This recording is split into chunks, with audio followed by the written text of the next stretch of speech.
Hola a todos, mi nombre es Dylan Santiago Morales y de parte del Centro de Aprendizaje y Éxito RumboX estaré presentando un repaso sobre lo que es materia y medición.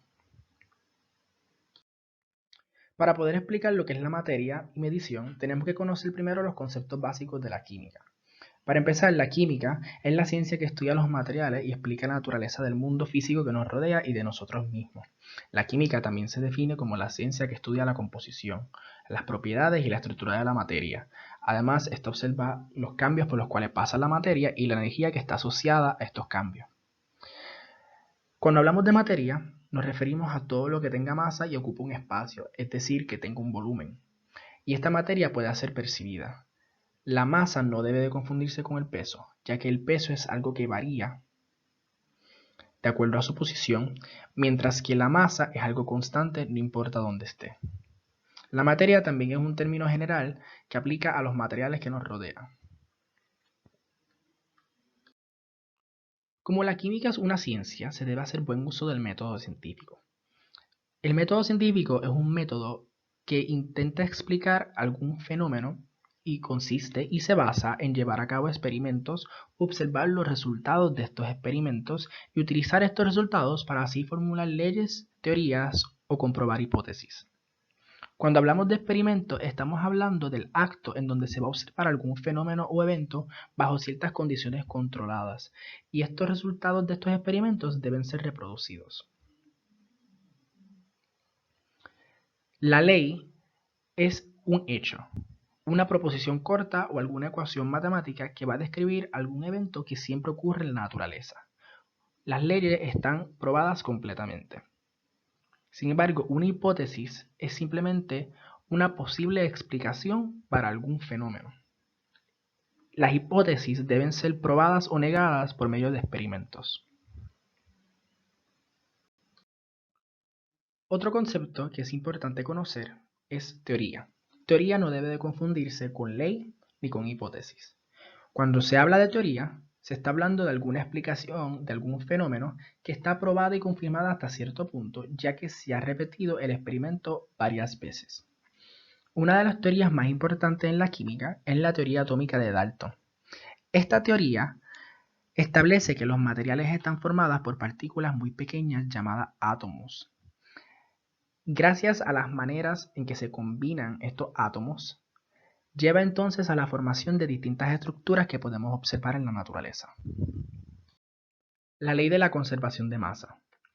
Esta ley es establecida por Antoine Lavoisier, un químico francés que hacía muchos experimentos cuantitativos en los cuales él pesaba los materiales antes y después de que ocurriera un cambio químico. En esta ley, él expresa que la masa no se puede crear ni destruir, solamente se puede transformar y debe permanecer constante su cantidad durante cualquier cambio químico. Esto lo que implica es que la masa de los reactivos debe ser igual a la masa de los productos luego de una reacción. Cuando hablamos de masa, estamos hablando de la cantidad de materia que contiene un material.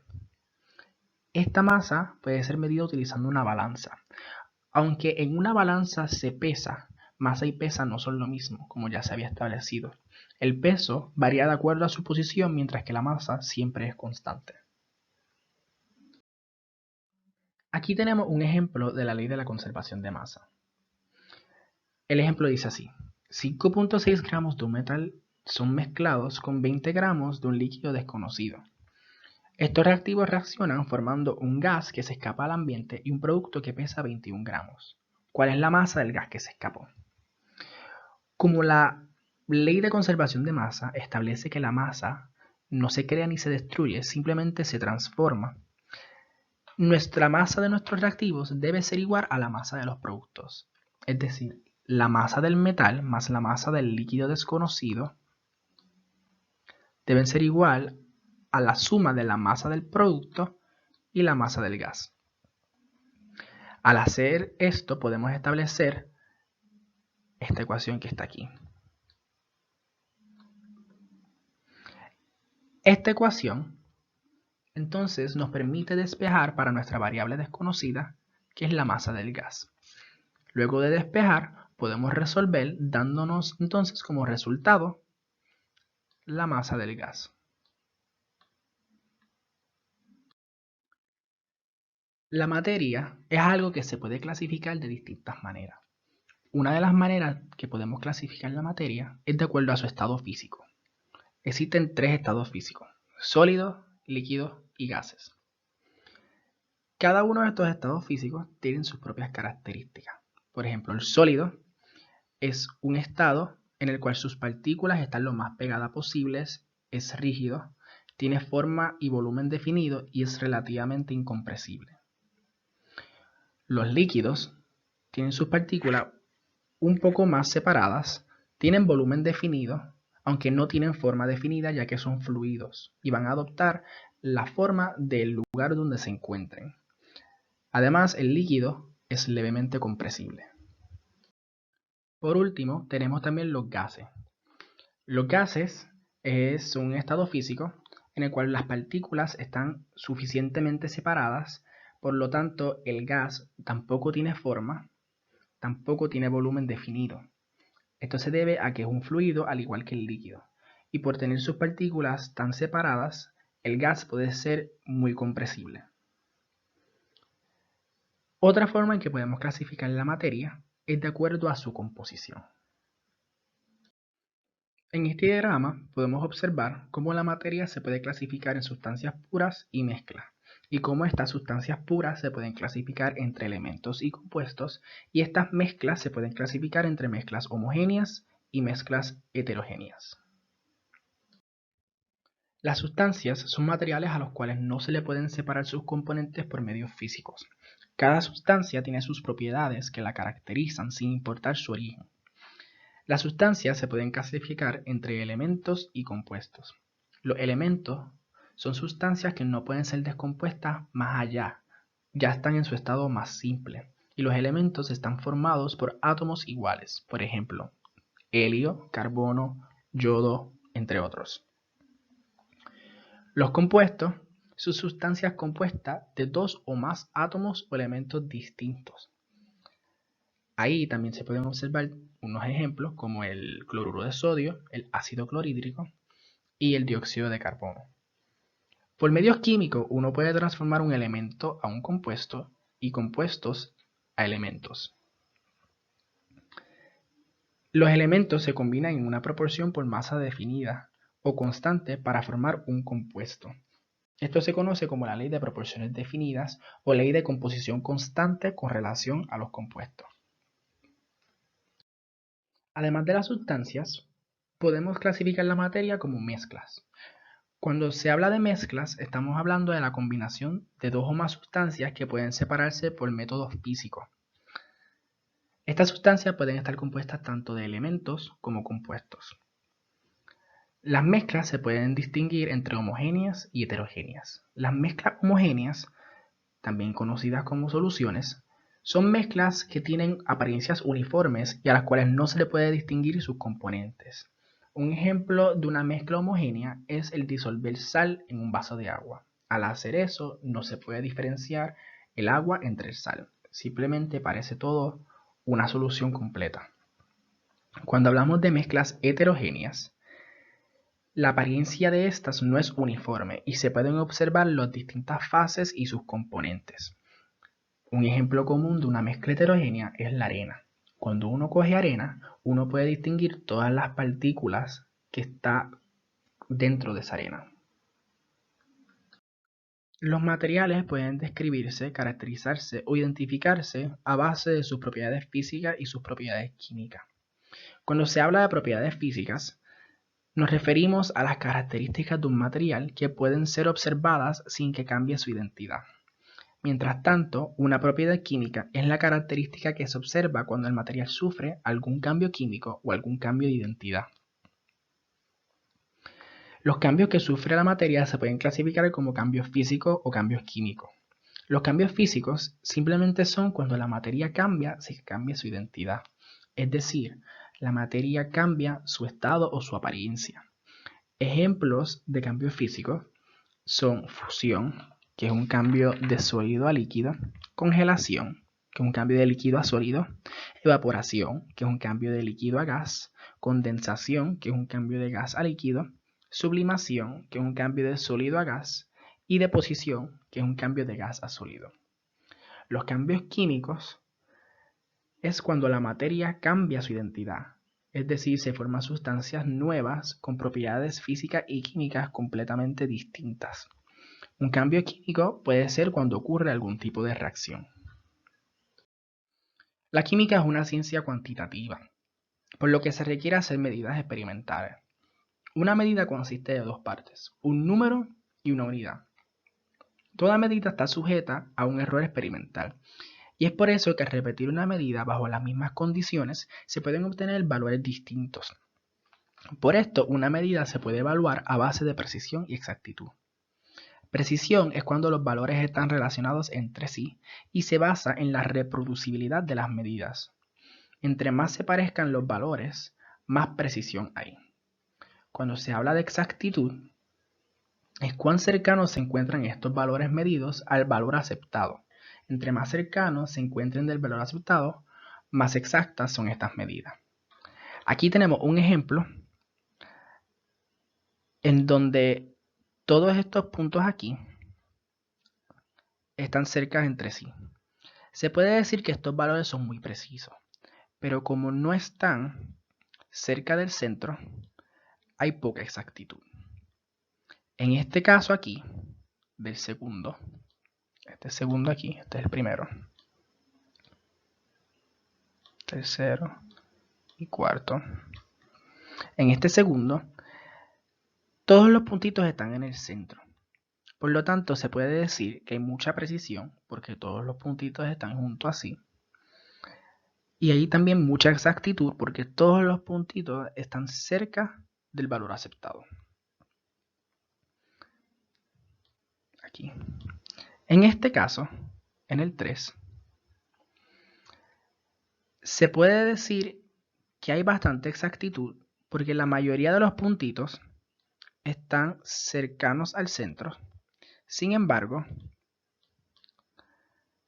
los puntitos se diferencian bastante entre sí, por lo tanto su precisión es muy baja. En el caso número 4, se puede observar como no hay ningún puntito en el centro, por lo tanto su exactitud es baja. Sin embargo, no, en adición, estos puntitos están separados entre sí, por lo tanto se puede decir que su precisión es muy baja. Se puede indicar la precisión de una medida de un modo rápido y sencillo utilizando el concepto de la cifra significativa. Las cifras significativas simplemente son todos los dígitos que se conocen con certeza y uno que es aproximado en alguna medida. Mientras más cifras significativas tenga una medida, más preciso se puede ser. La precisión de una medida depende del instrumento que se utiliza para hacerla, y los dígitos que se pueden leer con certeza dependen de la escala de este instrumento. Así que la precisión varía de acuerdo al instrumento utilizado.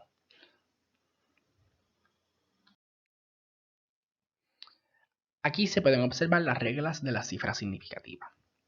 La primera regla dice que todos los números son significativos excepto los ceros al principio del número. Un ejemplo de esto es el primer ejemplo aquí, de 0.22. Este 0 no es una cifra significativa, por lo tanto son solo dos cifras en este número. La segunda regla dice que los ceros a la derecha del punto decimal son significativos siempre y cuando no sean la primera cifra del número. Un ejemplo de esto es el segundo aquí. Como estableció la primera regla, los ceros a la izquierda no son cifras significativas. Y también si son a la derecha, pero son el primer número de la primera cifra del número, tampoco son significativos. Sin embargo, este 0 al final sí es significativo porque se encuentra a la derecha del punto decimal, pero no es la primera cifra del número.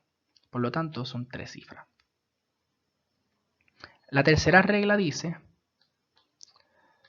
que los ceros a la izquierda del punto decimal pueden ser o no ser significativos. Por esto, los números se escriben en notación científica. La cuarta regla dice que los ceros entre dos dígitos significativos son significativos también. Un ejemplo es el cuarto, aquí. El 0 que está aquí, entre medio, es considerado una cifra significativa y este 0 a la derecha también es una cifra significativa. Por lo tanto, tiene un total de 4 cifras. Aquí tenemos más reglas para la cifra significativa.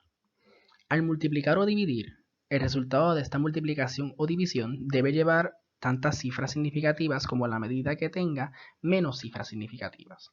Y al sumar o restar, el resultado de esta suma o resta debe llevar tantos lugares decimales como la medida que tenga menos lugares decimales. Ejemplo de estas dos cosas se van a estar demostrando en la próxima diapositiva. También existen reglas para el redondeo. Si el primer dígito a eliminar es mayor de 5, se añade 1 al último número retenido. Si tenemos el número 4.67 y vamos a redondear hasta el 6, pues como el 7 es mayor que 5, nuestro redondeo nos da 4.7. Si el primer dígito a eliminar es menor que 5, el último número retenido permanece igual. Es decir, si tenemos un número como 5.34 y vamos a redondear en el 3, pues como el 4 es menor que 5, nuestro resultado es 5.3.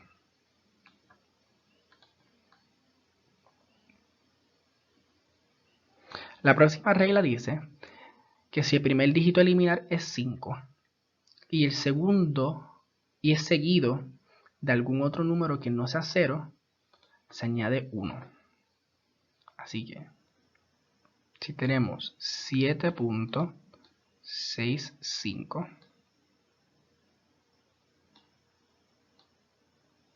1. Vamos a redondear hasta el 6, por lo tanto el 5 se va a eliminar. Como el 5 está seguido de un 1, nuestro resultado nos da entonces 7.7.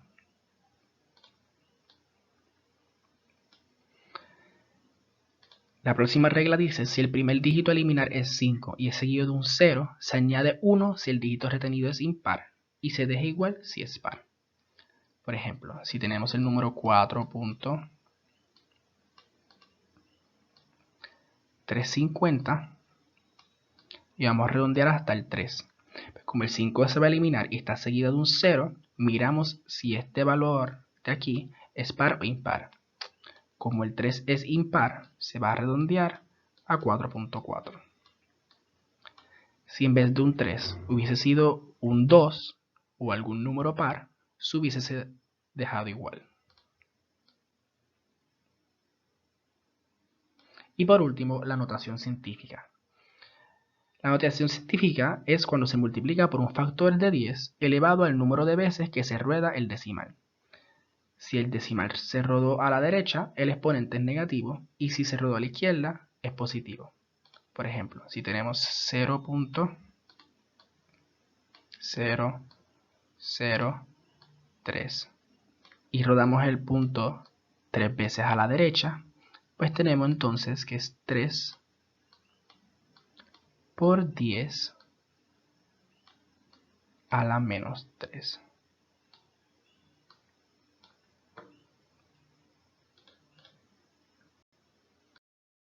Aquí tenemos ejemplos de cómo funcionan las cifras significativas cuando se lleva a cabo una multiplicación, una división, una suma o una resta.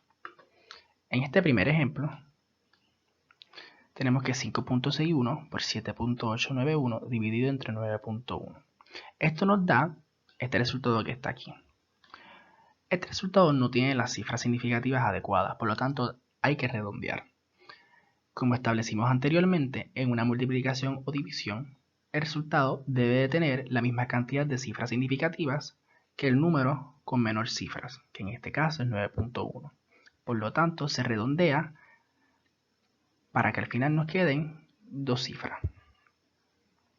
En este segundo ejemplo, tenemos 8.91 menos 6.435. Al llevar a cabo la resta, nos da este resultado.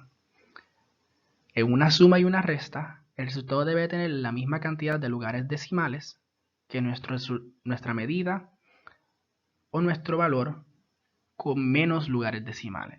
En este caso es el 8.91 que tiene 2 lugares decimales. Por lo tanto, nuestro resultado debe tener 2 lugares decimales.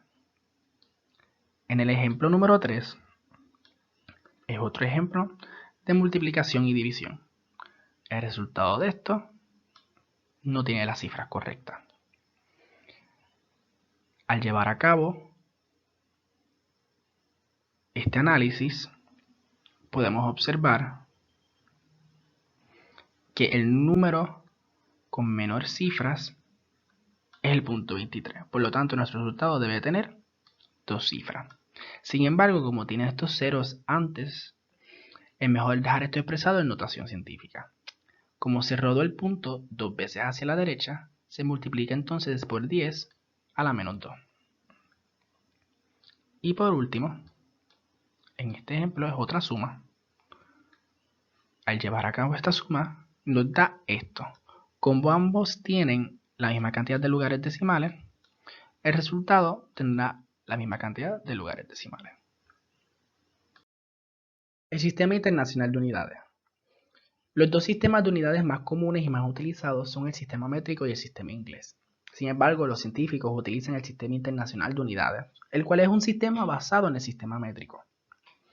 En esta tablita podemos ver algunas de las unidades base para distintas propiedades en el sistema internacional. Como longitud se utiliza el metro, la masa se utiliza el kilogramo, el tiempo el segundo, etc. También existe otra unidad que se utiliza mucho, que no es parte del Sistema Internacional de Unidades. Este es conocido como el Angstrom. El Angstrom es una unidad de longitud que no es del Sistema Internacional, pero se utiliza bastante en la química y es equivalente a 10 a la menos 10 metros. En el Sistema Internacional se establecen unidades más grandes o más pequeñas, multiplicando una unidad base por el factor de 10 apropiado. Es decir, para establecer una unidad más grande que la unidad base, se multiplica el número por estos múltiplos que están aquí. Por ejemplo, lo que quiere decir es que tera es lo mismo que el valor multiplicado por 10 a la 12. Igual que kilo es el valor multiplicado por 10 a la 3. Si queremos hacer el valor más chiquito, pues entonces se utilizan estos múltiplos que están acá. Lo que quiere decir que nano es el valor multiplicado por 10 a la menos 9. Centi es el valor multiplicado por 10 a la menos 2 y así sucesivamente. Otra propiedad que se mide es la temperatura. La temperatura no es lo mismo que el calor, sino que una medida de la intensidad del calor de un objeto. Cuando vamos a medir la temperatura se utilizan termómetros, y estos termómetros pueden venir de distintas escalas, como la escala Celsius, la Fahrenheit y la Kelvin. En la escala Celsius se asigna un valor de 0 grados Celsius a la temperatura en la cual el agua se congela y un valor de 100 grados Celsius a la temperatura a la cual el agua se hierve a presión atmosférica.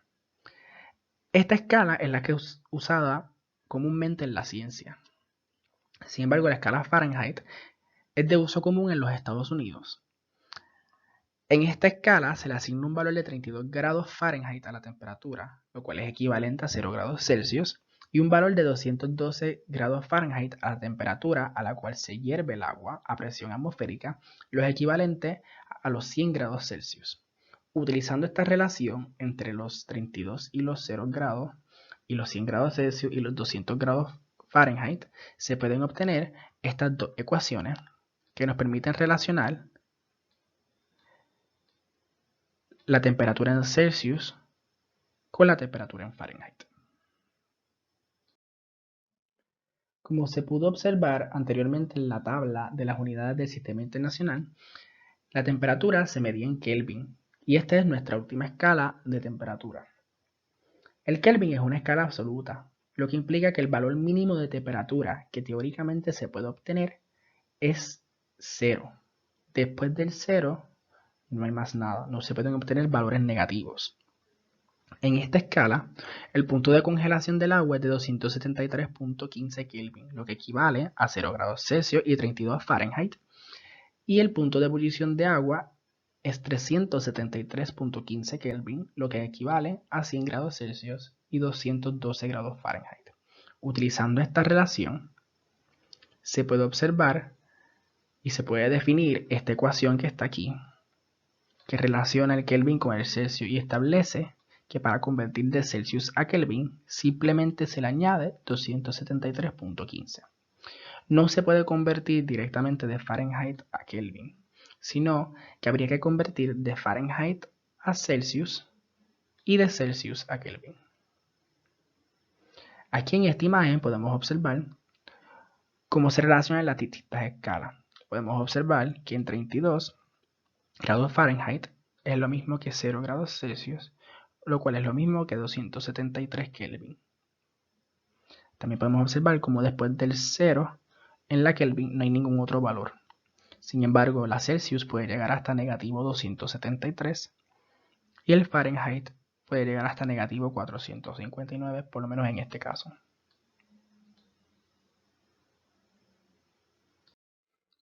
Aquí podemos observar ejemplos de cómo convertir las temperaturas de una escala a otra.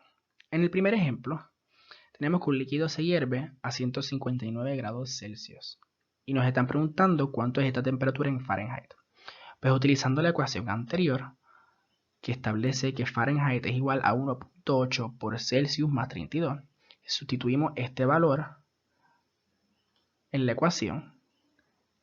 Por lo tanto, multiplicamos 1.8 por 159 y le sumamos 32.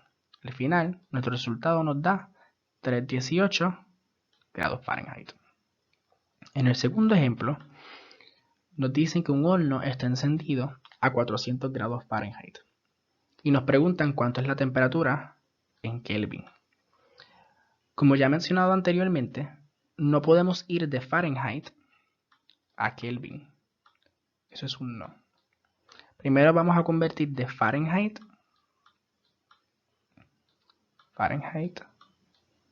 a Celsius y de Celsius a Kelvin.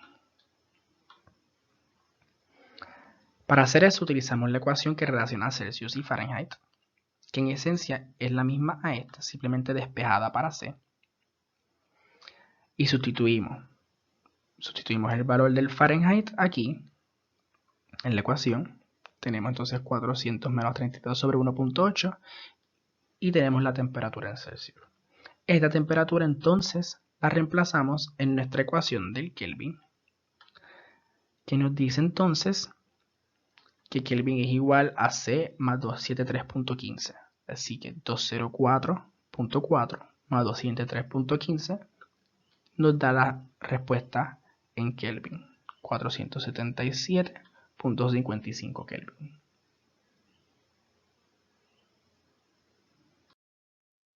Además de las unidades base, existen lo que se conoce como las unidades derivadas. Estas surgen al sustituir las unidades bases de propiedades individuales en alguna ecuación que defina otra propiedad. Un ejemplo es el volumen. El volumen puede ser definido por esta ecuación que está aquí, que expresa que el volumen es igual a distancia por distancia por distancia o longitud por longitud por longitud. Al sustituir nuestros valores y nuestras unidades en esta ecuación, nos va a dejar nuestra unidad final como metros cúbicos. Como esta unidad es muy grande, se entonces definió lo que se conoce como el litro, que es otra unidad de volumen. Y aquí podemos ver las equivalencias del litro y el mililitro.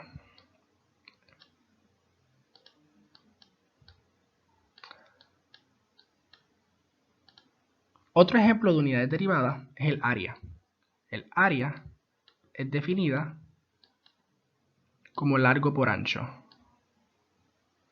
Al sustituir nuestra unidad derivada, queda en términos de metros cuadrados.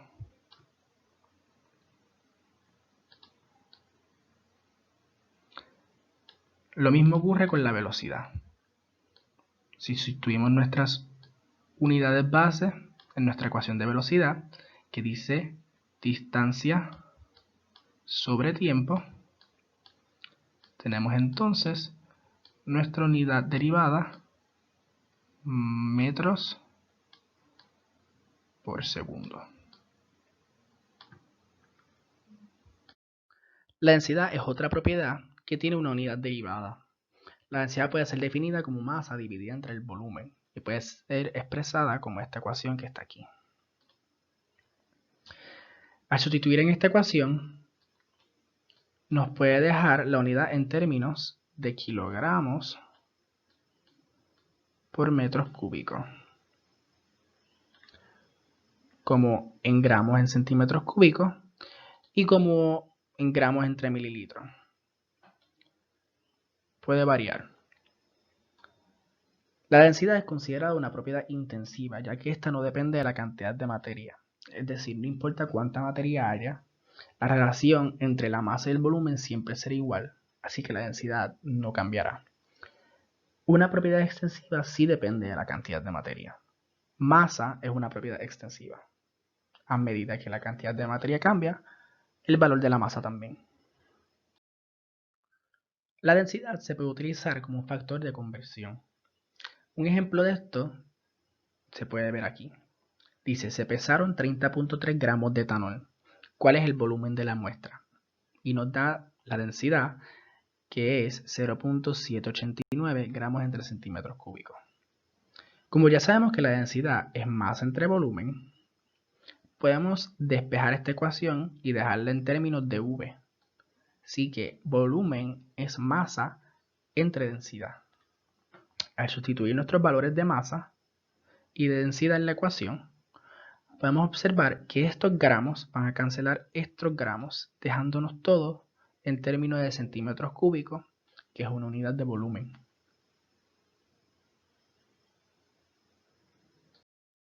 Por último, estaremos hablando del análisis dimensional.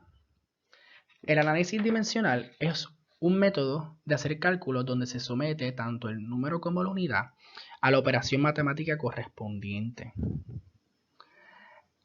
Así, podemos obtener un resultado con las unidades deseadas. Para llevar a cabo estos cálculos se utilizan unidades equivalentes como factores de conversión.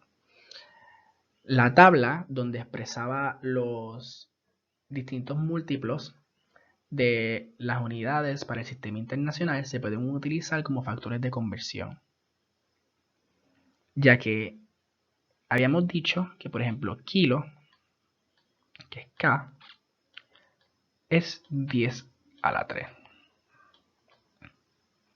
Si tenemos un kilogramo,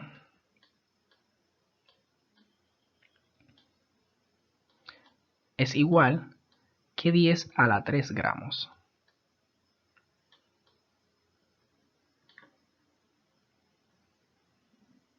Así que esa relación se puede utilizar para llevar a cabo una conversión, igual que el resto de las unidades o de los prefijos que se encontraban en esa tabla. Aquí hay dos equivalencias que son importantes recordar, que es que una libra es igual a 454 gramos y que una pulgada es igual a 2.54 centímetros. Aquí tenemos un ejemplo de análisis dimensional, donde nos pide que convertamos 25.8 pulgadas en pie. Sabemos que un pie es igual a 12 pulgadas. Como tenemos esta relación, podemos entonces sustituir en la ecuación y obtener nuestro resultado en pie. Para hacer esto siempre vamos a poner el valor que queremos cancelar abajo. Así que ponemos unidades abajo para que me cancelen unidades de pulgadas abajo para que me cancelen con estas unidades de pulgadas, dejándonos todo en términos de pie. Al dividir 25.8 entre 12 obtenemos 2.15 pie. Aquí tenemos dos ejemplos más del análisis dimensional. El primero dice convierta 37 pulgadas en metros. En el slide anterior vimos que 2.54 centímetros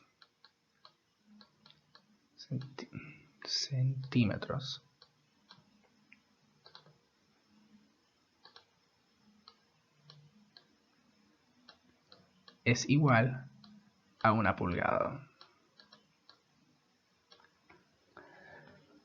Como no hay ninguna relación entre pulgadas y metros, debemos entonces llevar las pulgadas a centímetros y esos centímetros convertirlos a metros.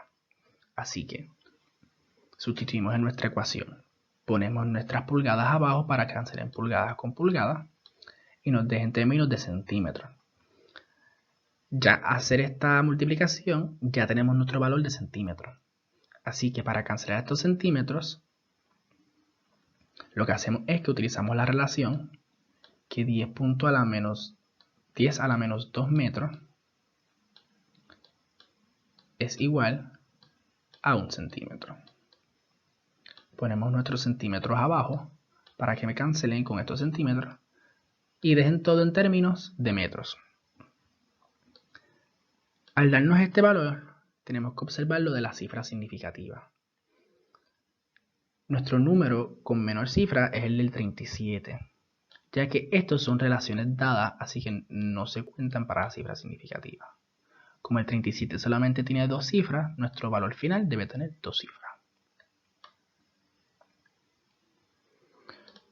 El próximo ejemplo dice que convierta 0.7597 gramos entre mililitros en kilogramos entre litros. Para hacer eso vamos a convertir nuestros gramos a kilogramos y nuestros mililitros a litros. Sabemos que 10 a la 3 gramos es igual a 1 kilogramo. Y sabemos que 10 a la menos 3 litros es igual a 1 litro. Primero utilizamos la relación de los gramos y kilogramos. Como queremos convertir a kilogramos, ponemos nuestros gramos abajo para que la unidad de gramos cancele y nos deje todo en términos de kilogramos. Y para convertir de mililitros a litros, como tenemos los mililitros abajo, ponemos nuestros mililitros arriba para que ellos cancelen y nos deje todo en términos de litros. Al resolver entonces estas divisiones, nos da que nuestro valor es 0.7597 kilogramos entre litros.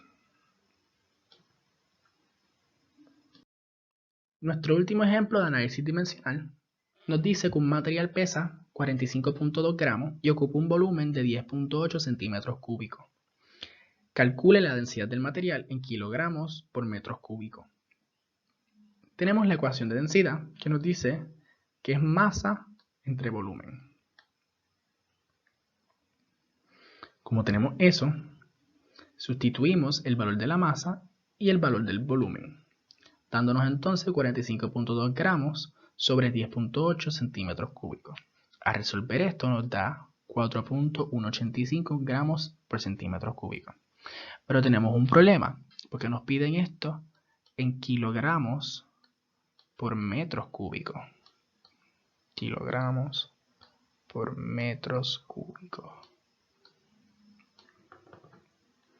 Así que para hacer eso, vamos a volver a utilizar la relación de que 1 kilogramo es igual a 10 a la 3 gramos.